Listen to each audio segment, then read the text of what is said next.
أعوذ بالله من الشيطان الرجيم. بسم الله الرحمن الرحيم.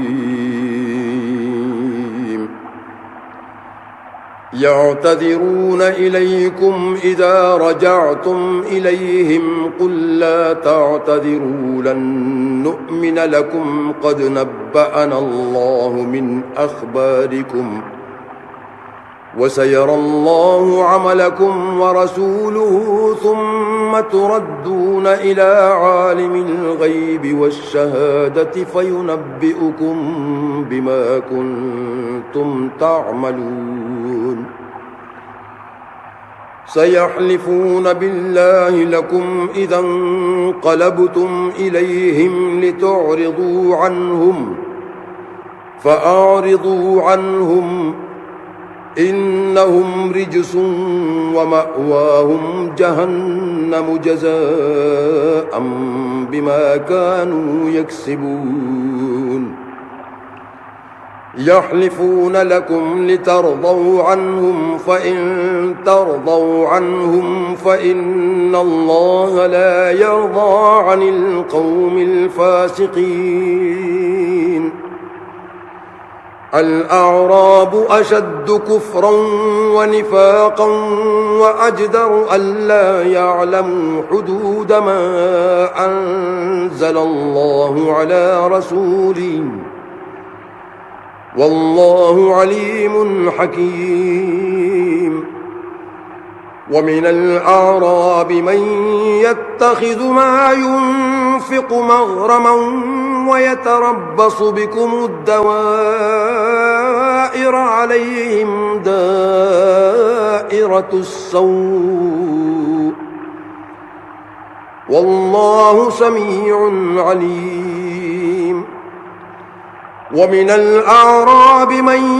يؤمن بالله واليوم الآخر ويتخذ ما ينفق قربات عند الله وصلوات الرسول ألا إنها قربة لهم سيدخلهم الله في رحمته إن الله غفور رحيم.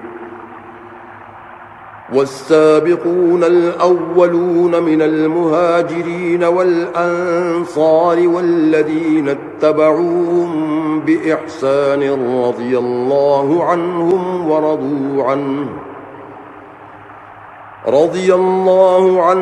ورضوا عنه وأعد لهم جنات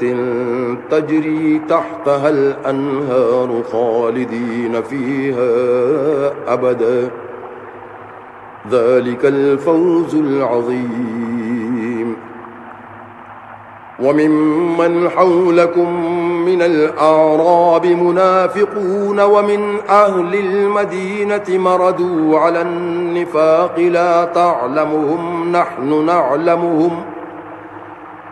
سنعذبهم مرتين ثم يردون إلى عذاب عظيم. وآخرون اعترفوا بذنوبهم خلطوا عملا صالحا وآخر سيئا عسى الله أن يتوب عليهم إن الله غفور رحيم. خذ من أموالهم صدقة تطهرهم وتزكيهم بها وصل عليهم إن صلاتك سكن لهم والله سميع عليم.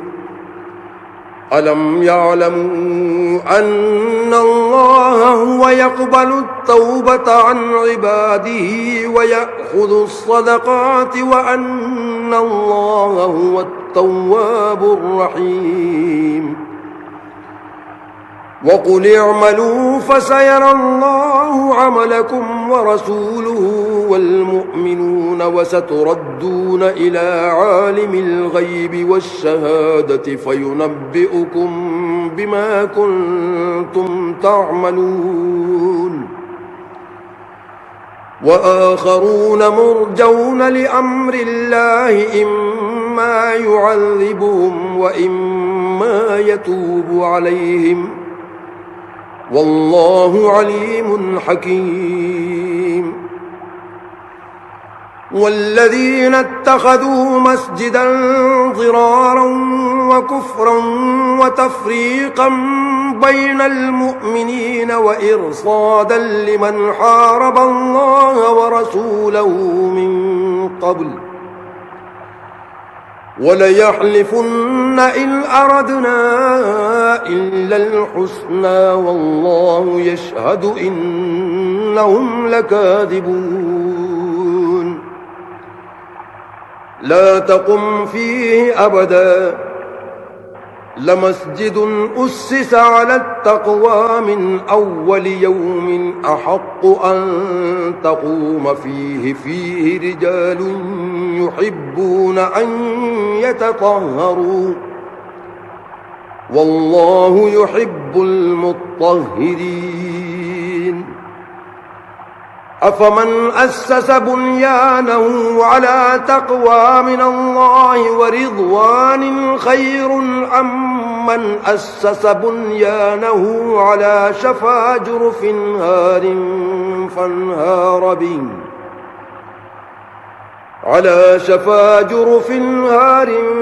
فانهار به في نار جهنم والله لا يهدي القوم الظالمين لا يزال بنيانهم الذي بنوا ريبة في قلوبهم إلا أن تقطع قلوبهم والله عليم حكيم إن الله اشترى من المؤمنين أنفسهم وأموالهم بأن لهم الجنة يقاتلون في سبيل الله فيقتلون ويقتلون وعدا عليه حقا في التوراة والإنجيل والقرآن ومن أوفى بعهده من الله فاستبشروا ببيعكم الذي بايعتم به وذلك هو الفوز العظيم التائبون العابدون الحامدون السائحون الراكعون الساجدون الآمرون بالمعروف والناهون عن المنكر والحافظون لحدود الله وبشر المؤمنين ما كان للنبي والذين آمنوا أن يستغفروا للمشركين ولو كانوا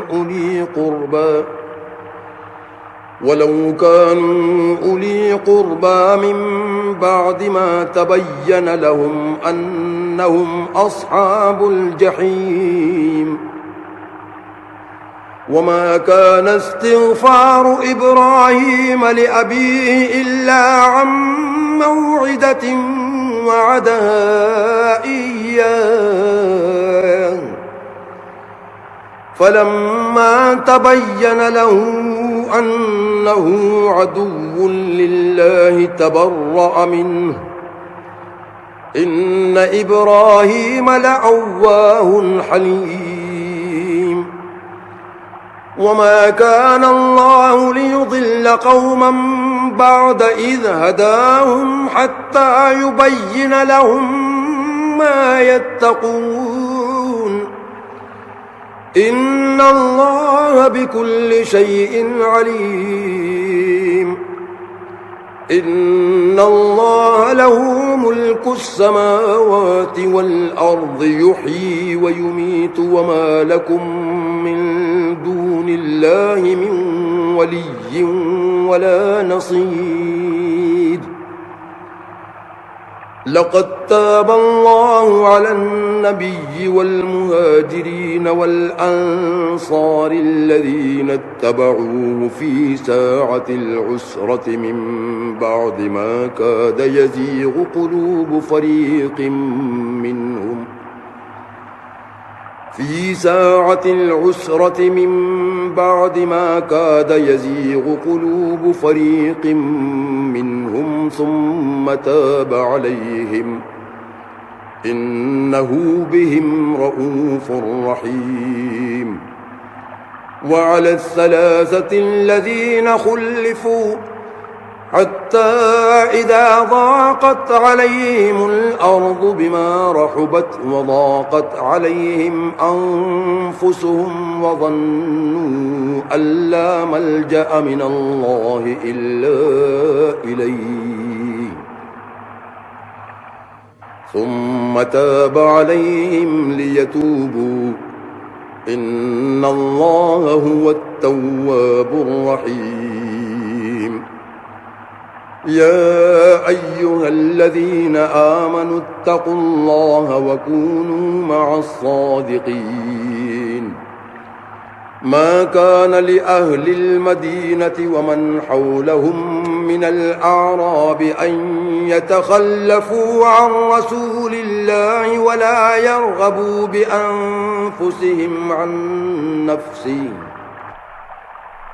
ذلك بأنهم لا يصيبهم ظمأ ولا نصب ولا مخمصة في سبيل الله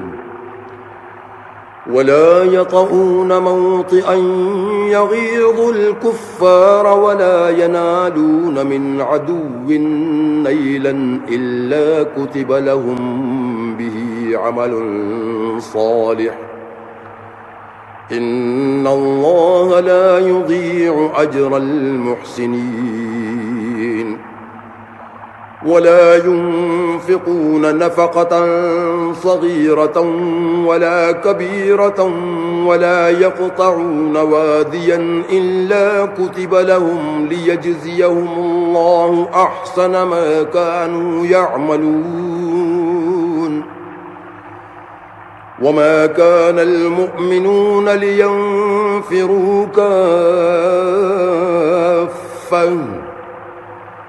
فلولا نفر من كل فرقة منهم طائفة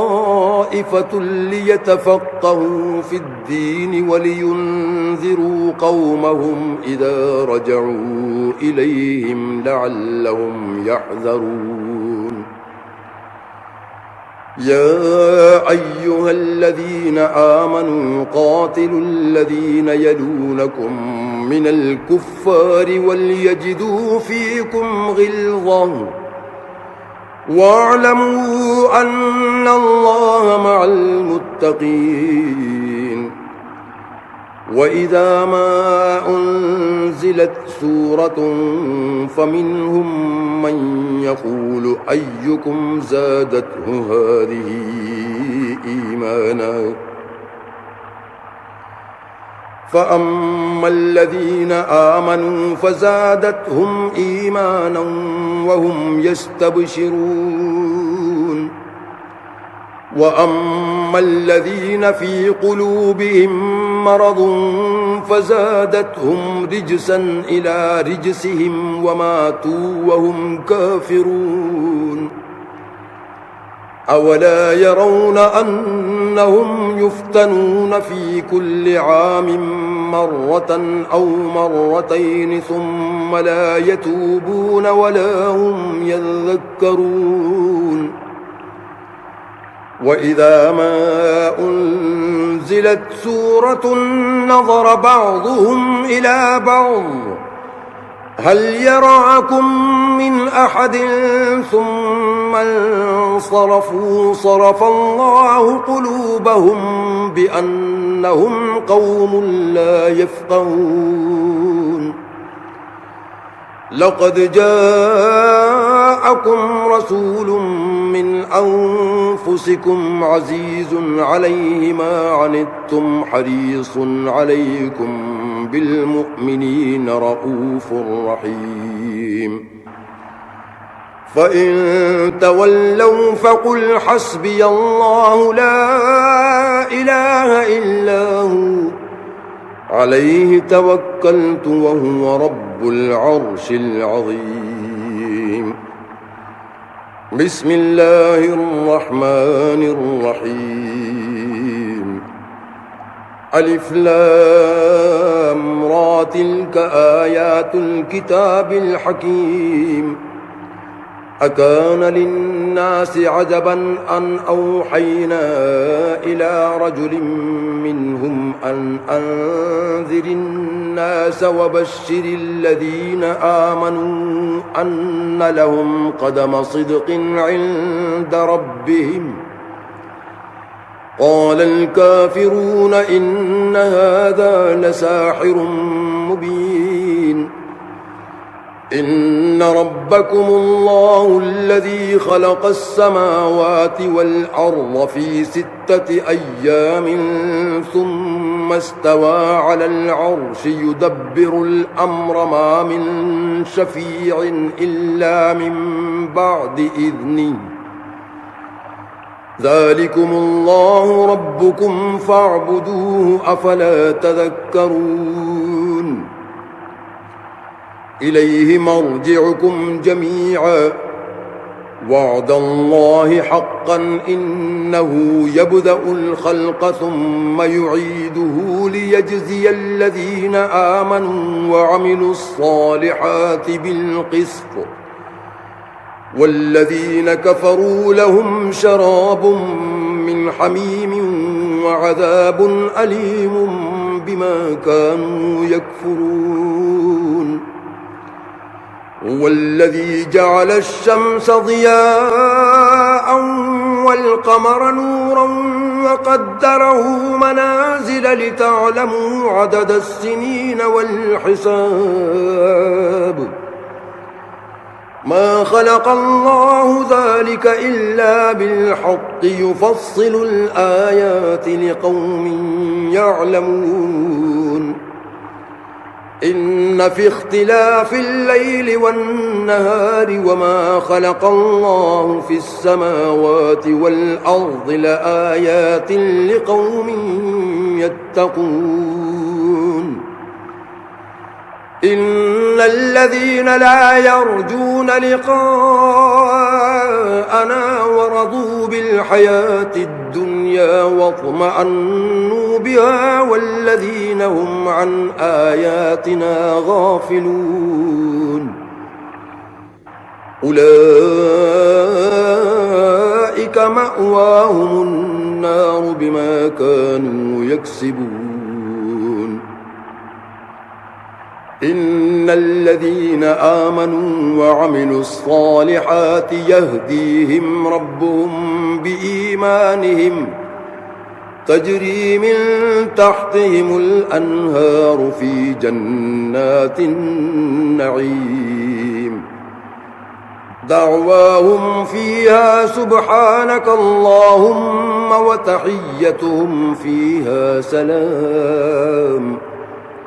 وآخر دعواهم أن الحمد لله رب العالمين ولو يعجل الله للناس الشر استعجالهم بالخير لقضي إليهم أجلهم فنذر الذين لا يرجون لقاءنا في طغيانهم يعمهون وإذا مس الإنسان الضر دعانا لجنبه أو قاعدا أو قائما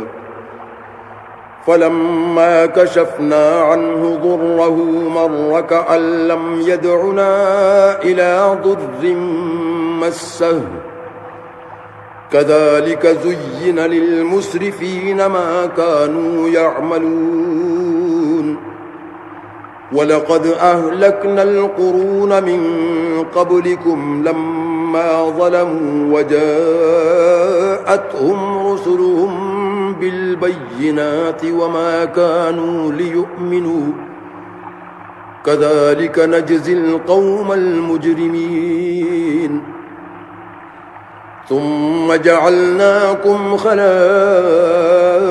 في الأرض من بعدهم لننظر كيف تعملون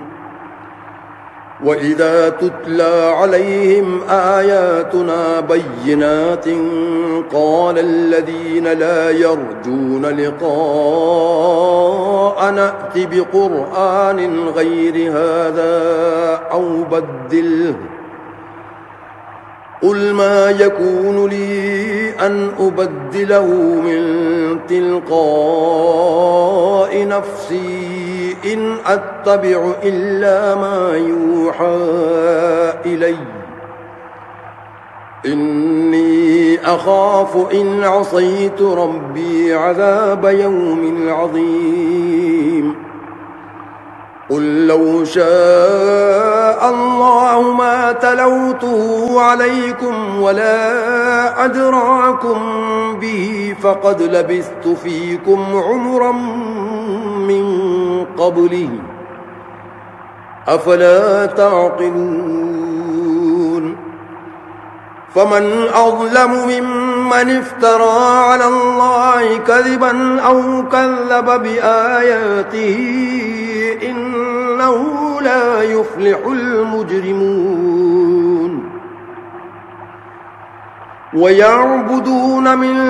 دون الله ما لا يضرهم ولا ينفعهم ويقولون هؤلاء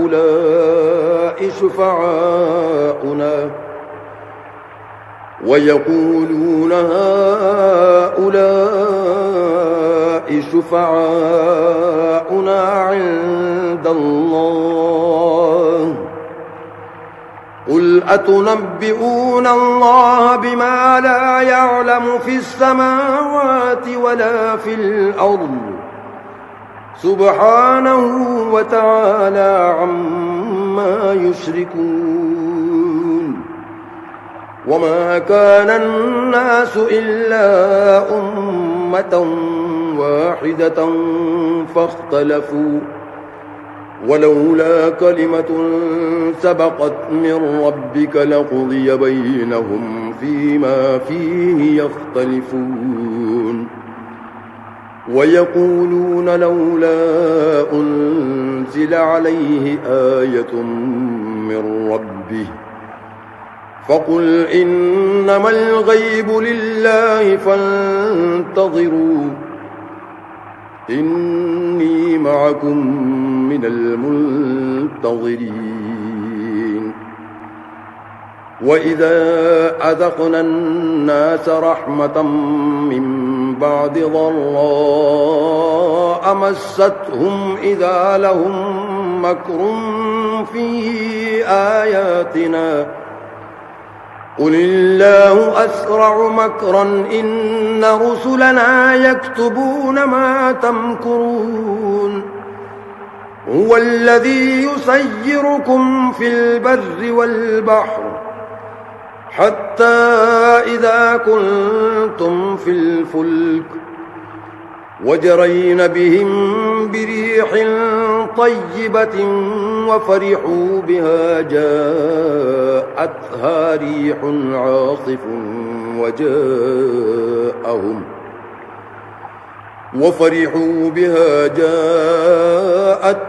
ريح عاصف وجاءهم الموج من كل مكان وظنوا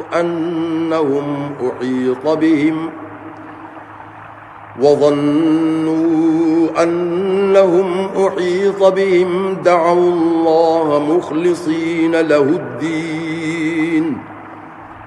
لئن أنجيتنا من هذه لنكونن من الشاكرين فلما أنجاهم إذا هم يبغون في الأرض بغير الحق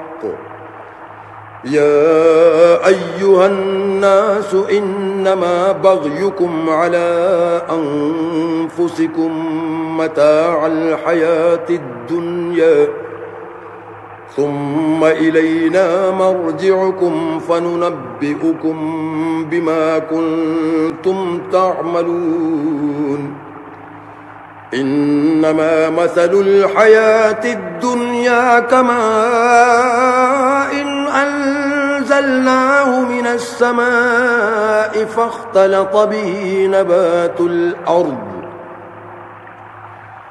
فاختلط به نبات الأرض مما يأكل الناس والأنعام حتى إذا أخذت الأرض زخرفها وزينت وظن أهلها أنهم قادرون عليها أتاها أمرنا ليلا أو نهارا فجعلناها حصيدا كأن لم تغن بالأمس كذلك نفصل الآيات لقوم يتفكرون والله يدعو إلى دار السلام ويهدي من يشاء إلى صراط مستقيم للذين أحسنوا الحسنى وزيادة ولا يرهق وجوههم قتر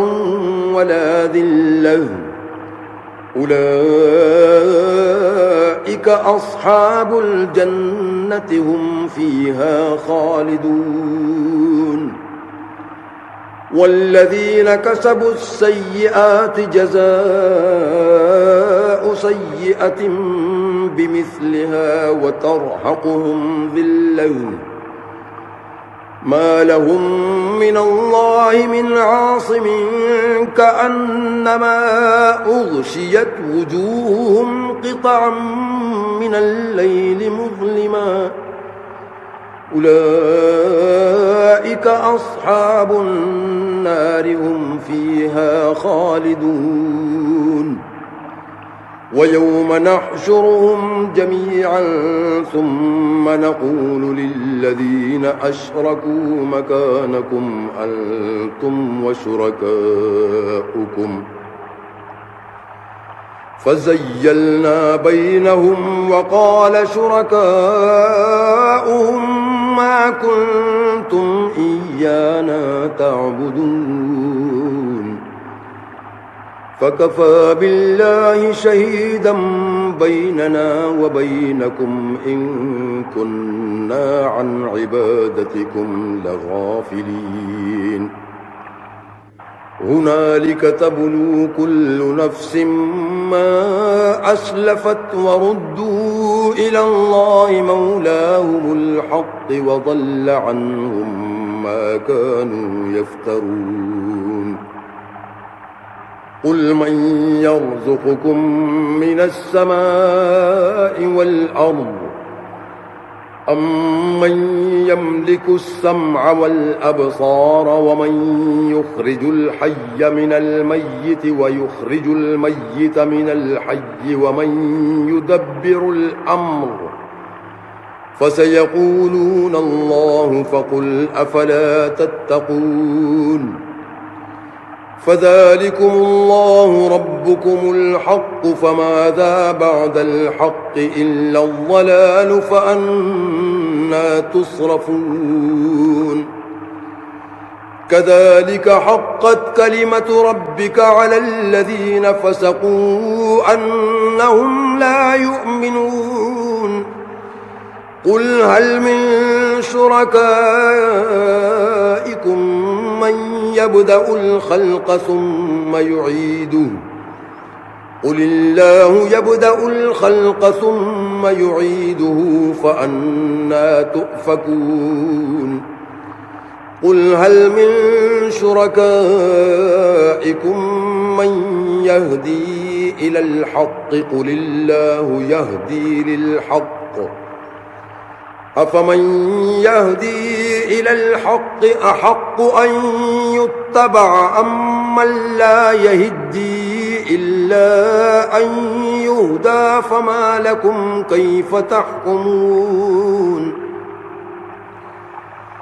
وما يتبع أكثرهم إلا ظنا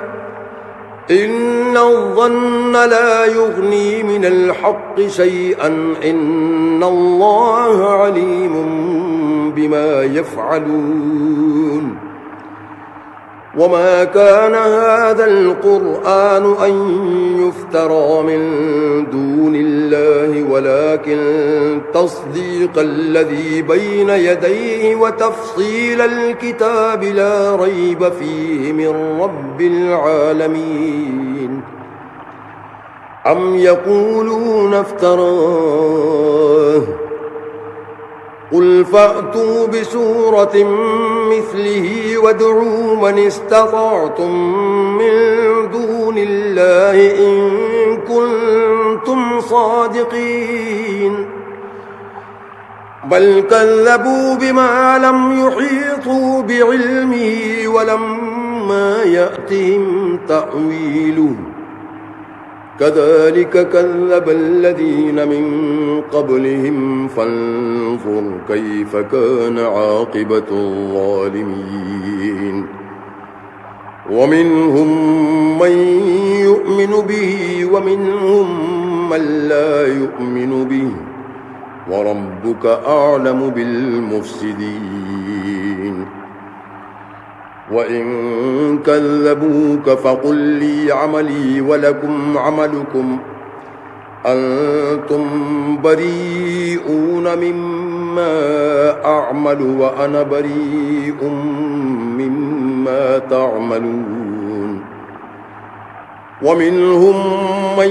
يستمعون إليك أفأنت تسمع الصم ولو كانوا لا يعقلون ومنهم من ينظر إليك أفأنت تهدي العمي ولو كانوا لا يبصرون إن الله لا يظلم الناس شيئا ولكن الناس أنفسهم يظلمون ويوم يحشرهم كأن لم يلبثوا إلا ساعة من النهار يتعارفون بينهم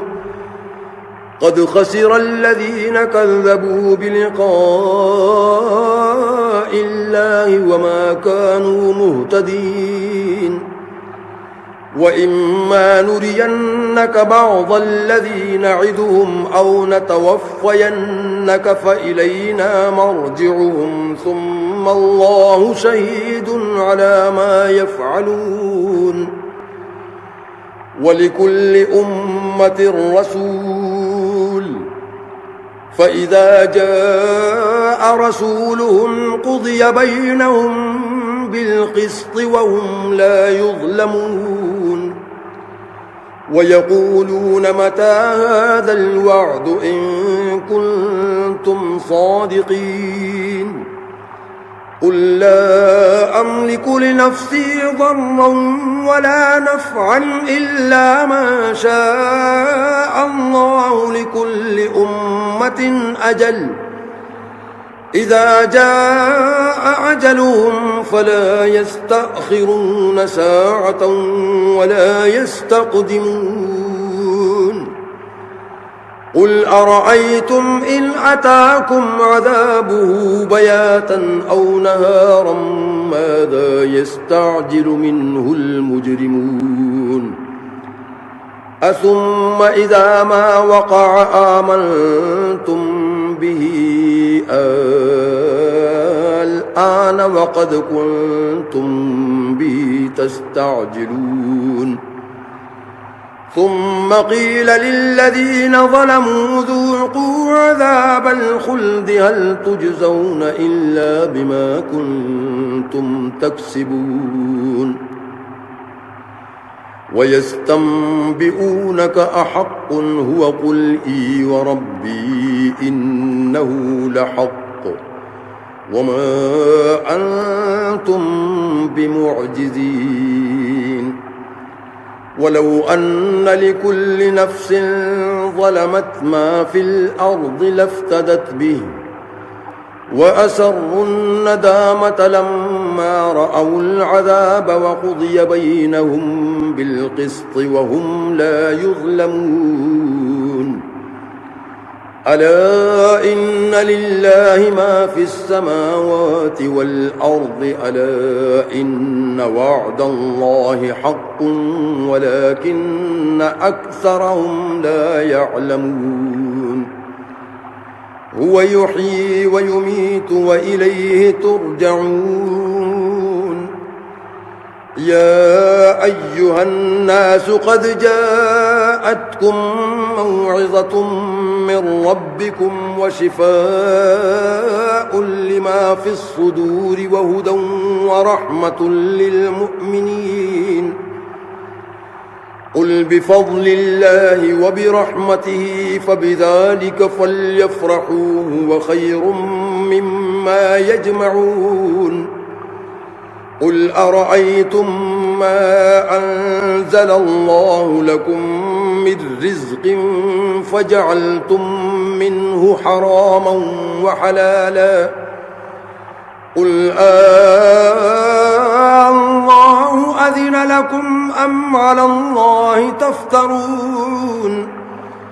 وما ظن الذين يفترون على الله الكذب يوم القيامة إن الله لذو فضل على الناس ولكن أكثرهم لا يشكرون وما تكون في شأن وما تتلو منه من قرآن ولا تعملون من عمل إلا كنا عليكم شهودا إذ تفيضون فيه وما يعزب عن ربك من مثقال ذرة في الأرض ولا في السماء ولا أصغر من ذلك ولا أكبر إلا في كتاب مبين ألا إن أولياء الله لا خوف عليهم ولا هم يحزنون الذين آمنوا وكانوا يتقون لهم البشرى في الحياة الدنيا وفي الآخرة لا تبديل لكلمات الله ذلك هو الفوز العظيم ولا يحزنك قولهم إن العزة لله جميعا هو السميع العليم ألا إن لله من في السماوات ومن في الأرض وما يتبع الذين يدعون من دون الله شركاء إن يتبعون إلا الظن وإن هم إلا يخرصون هو الذي جعل لكم الليل لتسكنوا فيه والنهار مبصرا إن في ذلك لآيات لقوم يسمعون قالوا اتخذ الله ولدا سبحانه هو الغني له ما في السماوات وما في الأرض إن عندكم من سلطان بهذا أتقولون على الله ما لا تعلمون قل إن الذين يفترون على الله الكذب لا يفلحون متاع في الدنيا ثم إلينا مرجعهم ثم نذيقهم العذاب الشديد بما كانوا يكفرون واتل عليهم نبأ نوح إذ قال لقومه يا قوم إن كان كبر عليكم مقامي وتذكيري بآيات الله فعلى الله توكلت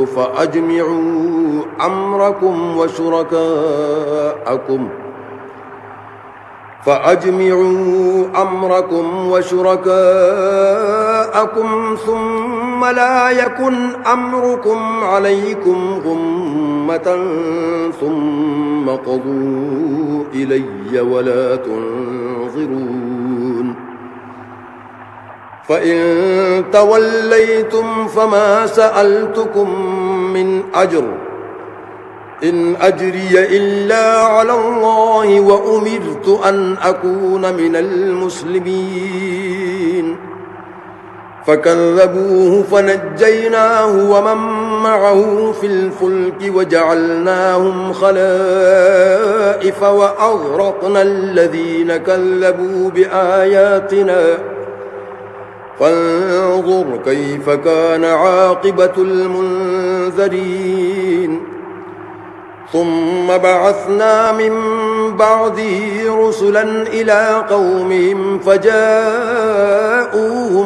بالبينات فما كانوا ليؤمنوا بما كذبوا به من قبل كذلك نطبع على قلوب المعتدين ثم بعثنا من بعدهم موسى وهارون إلى فرعون وملئه بآياتنا فاستكبروا وكانوا قوما مجرمين فلما جاءهم الحق من عندنا قالوا إن هذا لسحر مبين قال موسى أتقولون للحق لما جاءكم أسحر هذا ولا يفلح الساحرون قالوا أجئتنا لتلفتنا عما وجدنا عليه آباءنا وتكون لكما الكبرياء في الأرض وما نحن لكما بمؤمنين وقال فرعون ائتوني بكل ساحر عليم فلما جاء السحرة قال لهم موسى ألقوا ما أنتم ملقون فلما ألقوا قال موسى ما جئتم به السحر إن الله سيبطله إن الله لا يصلح عمل المفسدين ويحق الله الحق بكلماته ولو كره المجرمون فما آمن لموسى إلا ذرية من قومه على خوف من فرعون وملئهم أن يفتنهم وإن فرعون لعال في الأرض وإنه لمن المسرفين وقال موسى يا قوم إن كنتم آمنتم بالله فعليه توكلوا إن كنتم مسلمين فقالوا على الله توكلنا ربنا لا تجعلنا فتنة للقوم الظالمين ونجنا برحمتك من القوم الكافرين وأوحينا إلى موسى وأخيه أن تبوأ لقومكما بمصر بيوتا واجعلوا بيوتكم قبلة وأقيموا الصلاة وبشر المؤمنين وقال موسى ربنا إنك آتيت فرعون وملأه زينة وأموالا في الحياة الدنيا ربنا ليضلوا عن سبيلك ربنا اطمس على أموالهم واشدد على قلوبهم فلا يؤمنوا حتى يروا العذاب الأليم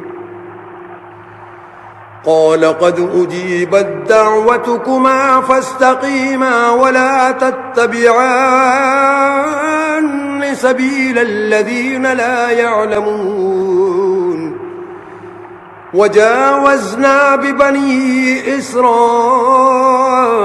البحر فأتبعهم فرعون وجنوده بغيا وعدوا حتى إذا أدركه الغرق قال آمنت أنه لا إله إلا الذي آمنت به بنو إسرائيل وأنا من المسلمين الآن وقد عصيت قبل وكنت من المفسدين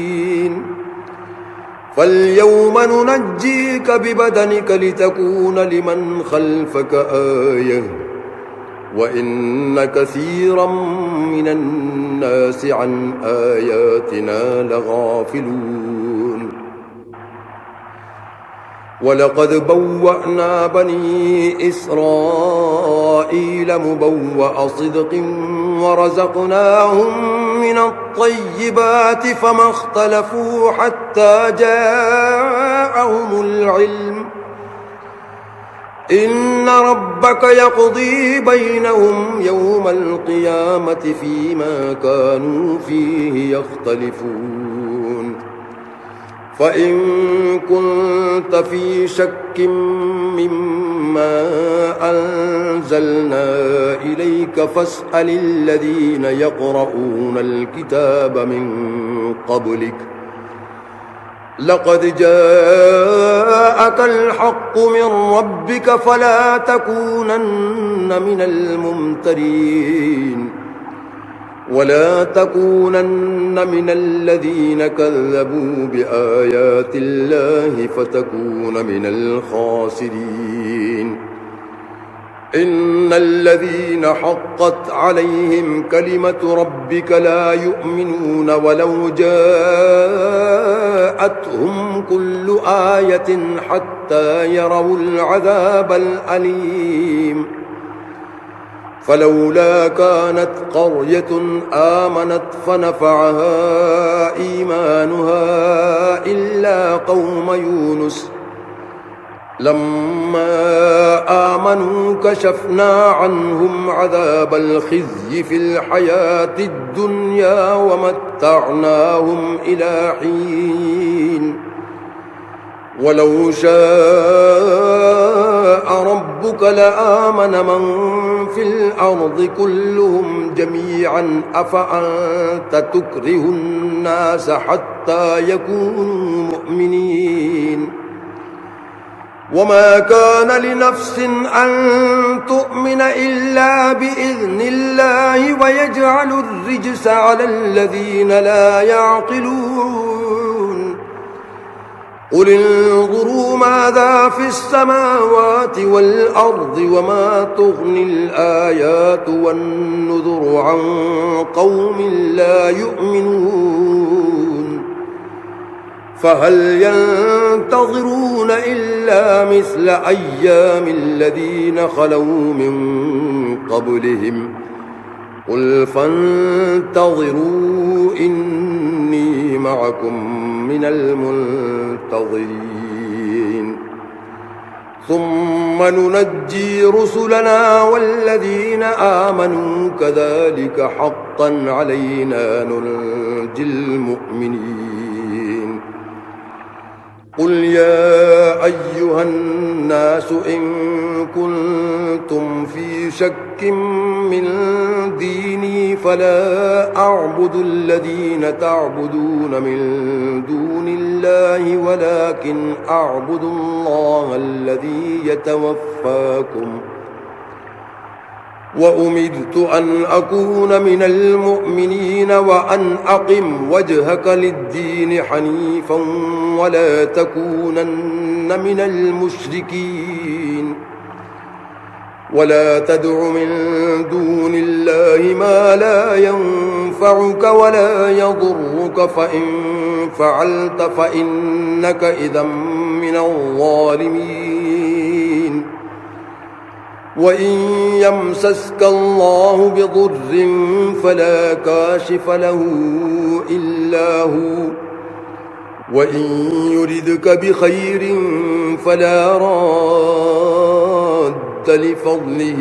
يصيب به من يشاء من عباده وهو الغفور الرحيم. قل يا أيها الناس قد جاءكم الحق من ربكم فمن اهتدى فإنما يهتدي لنفسه ومن ضل فإنما يضل عليها وما أنا عليكم بوكيل. واتبع ما يوحى إليك واصبر حتى يحكم الله وهو خير الحاكمين. بسم الله الرحمن الرحيم. ألف لام را. كتاب أحكمت آياته ثم فصلت من لدن حكيم خبير ألا تعبدوا إلا الله إنني لكم منه نذير وبشير.